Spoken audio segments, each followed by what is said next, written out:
በስንቱ ተጎዳሽ ውዲቷ ሀገሬ ውዲቷ ሀገሬ ዘርሽን ለማምከን ይጃፍሬ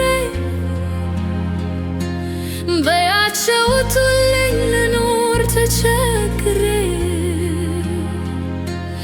መረጥኩኝ ዳጉሳ ነች አልወድ በዘሬ ነች አልወድ በዘሬ በስንቱ ተጎዳሽ ውዲቷ ሀገሬ ሞክረው ሞክረው ገዝግዘው ሊጥሉሽ ላንቺ የሚቆረቆር መስሏቸው የሌለሽ ገንዘብ በተኑና ለሆነው ዳት ነካሽ መስፍን የተባለ ተስማምቶ ሊሸጥሽ ብሩክ የመሰለ ስንት ጀግና ያለሽ ብሩክ የመሰለ ስንት ጀግና ያለሽ ይህን ሰው በላም በረከከልሽ ውዲቷ ሀገሬ ይኸው ደስ ይበይልሽ መስፍን ሄደ ስንል ሌላ መስፍን መጥቶ ሀገሩን ስናሽ የበላው ድም ተፍቶ ሰዋው ደርሰን አገኘነው ሞቶ አንድ ሞት አይደለም ይገባዋል መቶ ሰዋው ደርሰን አገኘነው ሞቶ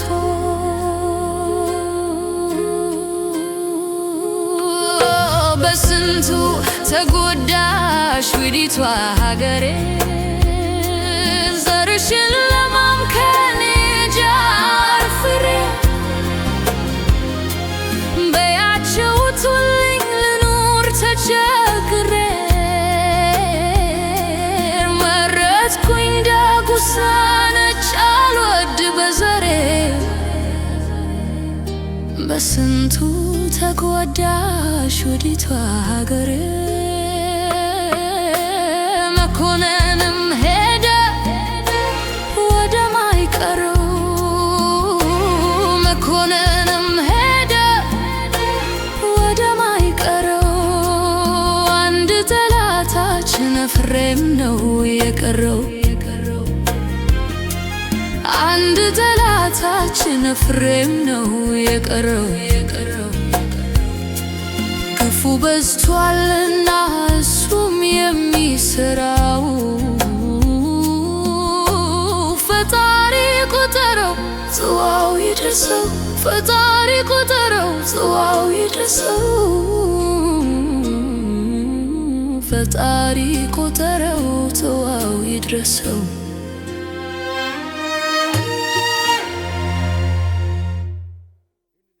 ሰላም ጤና ይስጥልኝ ውድ አድማጮቼ ወንድሞቼ እንዴት ናችሁ ሰላም ናችሁ እኔ በጣም ደህና ነኝ እንዴት ነው ጾሙ እንዴት ይዟችኋል እንግዲህ እኛም ጋር ጥሩ ነው ዛሬ በድጋሚ መጥቻለሁ የመጣሁት ያለኝን አስተያየት ከናንተ ጋር ሼር ለማድረግ ነው በቅድሚያ እንግዲህ ልዑል እናትየዋ ምንም ቀድሞ ነገሮች አላለቀም ቢሉም ያው መቼም ፍንጭ ሰጠውና ልዑል አዲስ ህይወት አዲስ ተስፋ መያዙን እናትየዋ በስረውናል እኔ በጣም ደስ ብሎኛል በእውነት ነው የምላችሁ እኔ ለኤልሳ ስትገኝ ፈርቼው ነበር እንደው ይሄ ሰውዬ ያው እናትየዋም ከመወደዳቸው አንፃር በጣም እናቃለን ልጅ እርጉዙና እንኳን ልጅሽንም ተቀነይ ከነ ልጅሽ ልቀበልሽ ስላሉ እንደው ሐሳባቸውን እሷቸው እሷን ሲያዩ አይ አይሆንም ካላገባህ ብሎ ያስገድዱትና ይድሩታል ብዬ ፈርቼ ነበር ደግሞ ልዑል ደግሞ ያው መቼም ሁሉን ነገር በይቅርታ ማለፍ ጥሩ ነው ምናምን ስላለ ይሄ ሰውዬ እንግዲህ ይቅርታ ብሎ እቺ ልጅ ሊመልሳት ነው ብዬ አስቤ ነበር ግን አለማድረጉን አዲስ ህይወት ማሰቡና ወደ አዲስ ህይወት መሄዱን ስለተናገረ በእውነት ነው የምላችሁ በጣም ደስ ብሎኛል ምክንያቱም እሷ በደረሰባት በጣም አዝኛለሁ ለማንኛውም ሴት ልጅ ላይ እንዲደርስባት ማልፈልገው ነገር ነው የደረሰባት ግን ተጀምሮም ከመጀመሪያው ነው እሷ ለሱ የምትሆን ልጅ አይደለችም። ለምንድነው የእናቷንም የአባቷንም ህይወቷን የእሷን ህይወቷን እንግዲህ እሱ እናቱ ቤት አስገብቶ እናቱ በዚህ ደረጃ እያፈቀሯት እናንተን እያሏት ለሱ ምንም ነገር ስለ ኢንፎርሜሽን ስለማትሰጠው ስለነበረና በደንብ ስለማያውቃት ስለነበረ አሁን ለሚያደርግላት ነገር ለእህታዊነቱ ነው እንጂ ለሷ ለትዳር ትሆናለች ለሱ ብዬ ስላላሰብኩኝ ይሄ ባለመሆኑ በእውነት ነው የምላችሁ ቀሎኛል፣ ደስ ብሎኛል። ከፍራቻዬ ዛሬ ተስፋ መልካሙን ያርግለት፣ ጥሩ ተስፋ ያሳይቶናል ማለት ነው። በተረፈ ግን እስቲ እቺን ቪዲዮ አይተን ተመልሰን እንምጣ። የእናቴን ቃል እንግዲህ እየሰማው አዲስ ህይወት ለመጀመር በራሴ መንገድ እንግዲህ እየጣርኩ ነው ያለሁት። የእናቴን መንገድ ተከትዬ እየተንቀሳቀስኩ ነው ያለሁት። ስለዚህ ያው በደንብ እውነታ ነገሩ ሲጠናከር ይፋ ማውጣው ይሆናል። አዲስ ህይወት ውስጥ በስተከሰገባ ይፋ ማውጣው ይሆናል። በደንብ የምነግራችሁ ይሆናል። ለማንኛውም ውድ ቤተሰቦች ያው እርግጠኛ ሆኖ ሁሉ ነገር ሲስተካከልና ሁሉ ነገር ሲሳካ ነው መነገርም መወራትም ያለበት። አለበለዚያ የሰው ጆሮ የገባ ነገር የሰው አፍ የገባ ነገር ብዙ ጊዜ ፌል የማድረግ አድቫንቴጁ ከፍተኛ ነውና ለዛ ነው ምንም ነገር ማለት የማልፈልግ። አዎ እንግዲህ እንደሰማችሁት ነው። አዲሱ ህይወት ይቀጥላል። እሱን ነው የፈለግነው። ተመስገን። ሌላው ነገር እንግዲህ ደግሞ እስኪችን ደግሞ ቪዲዮ አይተን ተመልሰን እንምጣ። በእነሱ አቅም ማይሆን ነገር እንደሆነ ነገሩንና የተፈጠረው ነገር ምን ነበረ? ልክ ያለን ውሳኔ እኛም ተመካከልን። የነበረውን ነገር እንግዲህ ለኔ የተሰጠው መድኃኒት ነበረ። ያ መድኃኒት ነበረ እኔ ከሞት ዳንኩበትና ያንን መድኃኒት ደግሞ የተቀመጠ ነበረ። መጨረሻ ውሳኔ ምን አደረግነው?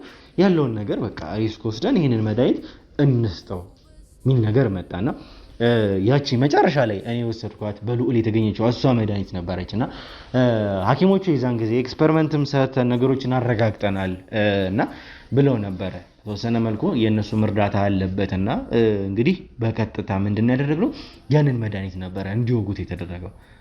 እንደው በዚህ በደስታዬ መካከል ደግሞ ልጄ ተገኝቶ አብረን ብንደሰት ለምን የህልማችን ነበር። አባትየው ሳይሞት በፊት ብዙ ነገር ስናወራ ነበር። ከዚህም በፊት እያልን ስናወራ ስለ ቤት ለመስራት ምናምን ብዙ እቅዶች ነበሩ፣ ግን ሳይሳኩ ህይወቱ አለፈ እና በዚህ መሀል ደግሞ ልጄም እየተሯሯጠ ነበር። በዚህ ምክንያት በመሀል ደግሞ እሱም እንዲታመመ በዚህ ደስታዬ ላይ ደግሞ ልጄ ቢገኝልኝ በጣም ደስ ይለኝ ነበር። እግዚአብሔር ደግሞ አላለውም። እንግዲህ እግዚአብሔር እንግዲህ እሱም ፈውሶት ደግሞ ቤታችን እንገባ ባለሙሉ ተስፋ ነኝ። መቤቴ እንግዲህ ትፈውስልኝ ልጄ ቢኖር እጥፍ ድርብ ነበር ደስታ የሚሆነው። እንዴ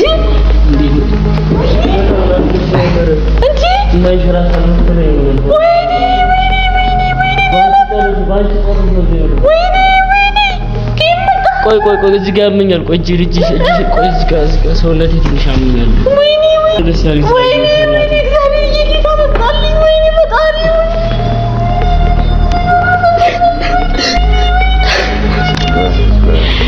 እንግዲህ ወንድማችን በረከት በህይወት ቀጥሎ መምጣቱ ነው። በጣም ነው የደነገጥኩ እኔ። እናትየዋ እንደዛ ሲሆኑ አላመንኩም በጭራሽ። መስፍን ሲሞት በረከትን ሁኔታ አሳስቦኝ ነበረ። ብሩኬ የሞት መድኃኒት እጃቸው ላይ አለ ማለት ነው። ይህንን መድኃኒት ማስቀመጥ መቻል አለባቸው። ወይም ደግሞ ሌላ ነገር ካለ ተፈትሾ የእንደሱ አይነት መድኃኒት እንግዲህ በእነሱ እጅ እንደዚህ እየወደቀ የሚቀርውን ሰው ማዳን የሚችልበት ነገር ነው ብዬ አሰብኩኝና በጣም ነው የገረመኝ። እኔ ተመስገን፣ በጣም ደስ ብሎኛል። በረከትን እንደዚህ በደህና በሰላም እንደ ብሩኬ ቁጭ ብሎ ለኢንተርቪው መቅረቡ እናቱ ግን በጣም ነው እናቱን ሲያገኝ ሲገናኙ የነበረው ሁኔታ በጣም ነበር አንጀት የሚበላ። በጣም ተመስገን ነው ያልኩት። በቃ ፈጣሪ መቼም እነዚህ ወንድሞቻችንን ለእውነት የቆሙ ለእውነት የሚታገሉ ስለሆነ ፈጣሪ ሁሌም ከእውነት ጋር ነውና እሱ እያዳናቸው ነው እንጂ እንደነዚህ እንደ ሰይጣኖችና ሰይጣን አማኞች ቢሆን ኖሮ አንድም ወንድሞቻችን በህይወት አይኖሩም ነበር። ግን ተመስገን ለፈጣሪ ለዚህ ያደረሰን። በጣም በጣም ደስ ብሎኛል በረከት በዚህ ሁኔታ ማየታች ማለት ነው። በተረፈ እንግዲህ ደግሞ ወንድሞቼ ሌላው ደስ የሚለኝ ነገር ባለፈውም ብያቸዋለሁ፣ ብሩኬ ወንጀለኞቹን ሲያገኝ የሚቀጣበት መንገድ። አሁን ያች ልጅ ከተቀጣችው ቅጣት ሐኪም ቤት ናት ነው ያለው። በጣም ነው ደስ ያለኝ። በቃ እያንዳንዱ ወንድሞቻችን በእንደዚህ ነው እርምጃ መውሰድ ያለባቸው። ቁጭ ብሎ አለ ሳልሶ አሁን ለምሳሌ ልዑል እሱ ትሪት ላደርግ ነው እያለ አበበን በየሆቴል ቤቱና በየእንትኑ ይዞት ሲያዝናናው ነበረ እሱ እየተጫወተበት። ግን ብሩኬ ውሳኔው በጣም የሚያስደስት ጀግና፣ በቃ የልቤን ነው የሚያደርሰው። በነገራችን ላይ እያንዳንዳቸው ወይ ግንባራቸው ወይ እጃቸው ታስሮ ነው የምናያቸው እና በጣም ደስ ብሎኛል። ደግሞ አባት ምናምን ትለኝ እዚህ ከስንት አንዴ እየመጣ እንደ አባት ሳይሆን እንደ ገረድ መጥቶ አየት አድርጎን ለሚሄድ አባት ምን ብላችሁ ነው የምትፈልጉት? እኔ ምን አገባኝ ስለሱ። ደግሞ ከስንት ጊዜ በኋላ መጣችሁ አባት ምናምን ማን ነው ደግሞ እሱን የሚፈልገው? በቃ ጨካኝ ነው እሱ። በቃ እኔም እንደዚህ ብትሉኝ ብተባበሩኝ እኔ ራሱ አብሬያችሁኝ ቢዞና እንደዚህ አይነት ስራውን እንዲያቆም በቃ እንቅ ብናረገው ደስ ይለኛል። ስለ እኔ እሱ ብገለው ራሱ ደስተኛ ነኝ። የሆነች ብልቃጥ ነገር ትንሽዬ ነገር ነች፣ ውስጧ ምን እንዳላት አላውቅም። ግን ስለ በቃ ይሄን ነገር ለማንም እንዳታሳዩ፣ ማንም መጥቶ ቢጠይቃችሁ ለማንም እንዳትናገሩ፣ ይሄ እዚህ እንደተቀመጠ ራሱ እንዳትናገሩ ብለው በጣም አስጠንቅቋት። በቃ ማሚ የዛን ቀን ራሱ ደንግጣ ነበር። የትዛልኩ መበቀል ፈልጋለሁ አባቴ፣ በቃ የሚረዳችሁ ከሆነ እሱንም ቢሆን እኔ በቃ ኃላፊነቱን ወስጄ እሰጣችኋለሁ እኮ። አንተ ታውቃለህ ወይስ ለእናትህ ነው የሰጠው? ኧረ አሳይቶናል። የዛኔ ሲያስቀምጠው ራሱ ማለት እኔ አይቼ ነበር። ግን እንግዲህ እዚህ ቪዲዮ ላይ ውድ አድማጮቼ ለትውስታ እንዲሆናችሁ ብዬ ነው ይሄን ያመጣሁት። ይሄ ልጅ ምን ያክል እንዴት አድርጎ እንዴት ነው የምላቸው እነዚህ ሰዎች እንግዲህ ትዝ ይላቸዋል አበበ እንዴት እንዳርጎ እንዳታለላቸው። ይሄም ልጅ ደግሞ ምን ያክል እንዴት አድርጎ እንደሚያሰለጥኗቸው። አሁን የዚህን ልጅ ይሄንን በዚህ የተናገረው ሰውዬ ደግሞ ሁለተኛ ደግሞ እስኪ ይሄን ስሙና ደግሞ ተመልሰን እንምጣ። ያንን ካራክተር ለኛ ምስኪን የሆነውን ካራክተር ለኛ ለምን መስጠት አስፈለገ? ግድ ነው አርግ የተባልኩት። ትዝ የሚልም ከሆነ በቃ ይሄ ሁሉ ወጥመር እዛኔ ቤታችን ከመጣችሁ ጀምሮ የነበረው ገና ቤት ሳትመጣ ከመን የተነከስክ ጊዜ ጀምሮ አቅ ነበር ተነግሮ ነበር። ግን በቃ የተሰጠኝ ሚሽን ምንድነው? ይሄ ነው። በቃ ቤት ይመጣል ተባልኩኝ። ቤት በመጣ ሰዓት አንተ ሞት ውስጥ ስለነበር በቃ ሞትና ህይወት ውስጥ በቃ አጣዳፊ ነገር ውስጥ ስለነበር የሆነ ትንሽዬ ፍንጭ ነገር እንስጠውና ከዛ ያንን ብልቃጥ ትዝ ይልሃል አይደለ? መድኃኒት ነው ስለህ የነበረው በቃ ያንን መድኃኒት እንስጠውና እሱ በሞትና እንትን ውስጥ ስለነበር በቃ ለመዳን ሲል የማይወስደው ነገር የለም ተባለ። ያን ነገር ሲመጣልን ያንን ነገር ሰጥህና ያን ነገር ወስደው ቢሆን ኖሮ እስከ ሞት ድረስ ነበር የሚወስድ። ምን ነው የሰጠኝን ብልቃጥ ነው? አዎ ይሄ ነገር ታስቦበት ምንድን ነበር ማለት ምንድነው የሰጠኝ ብልቃጥ? እኔን ለመግደል ነበር ያንን ብልቃጥ የሰጠኝ? እስከ ሞት ድረስ አዎ እስከ ሞት ድረስ ሊወስድ ይችላል ነበር። ልትሞቱላት ትችል ነበር ያን ነገር ወስደው ቢሆን ኖሮ። እንደዛ ተለሳልሰህ ገብተህ እንደዛ ጥሩ ሰው መስለህ ይሄንን ሁሉ ነገር ያደረከው እንደዛ ነበር? ነገርኩ። በቃ እንግዲህ አርግ የተባልኩት ይሄንን ነው። ላንተ ነበር የትምህርት ቤት እንኳን እስከ መክፈል ድረስ የደረስ ነው። እሱ ልትገለኝ ለነበርክ ሰው ብልቃጥ የሰጠኝ እኔን ለመግደል ነበር። ነገርኩ እኮ አርግ የተባልኩትን ግዴታ ማድረግ ነበረብኝ። በቃ የተሰጠኝ ሚሽን ይሄ ነው። በቃ ሲመጣ እንደዚህ አይነት መረጃዎች አሉ፣ እንደዚህ አርግ፣ ብልቃጡንም ስጠው ምናምን ተባልኩኝ። እንደዚህ ያረዳኝም ብለ አውራ ተባልኩኝ። ግዴታ ማውራት ነበረብኝ። አወራኝ። ሰማችሁ? ይሄንን የተናገረ ልጅ ይሄ ዛሬው ደግሞ እንደሰማችሁት ነው። ተመልከቱ ምን ያክል እንደሚያሰለጥኗቸው።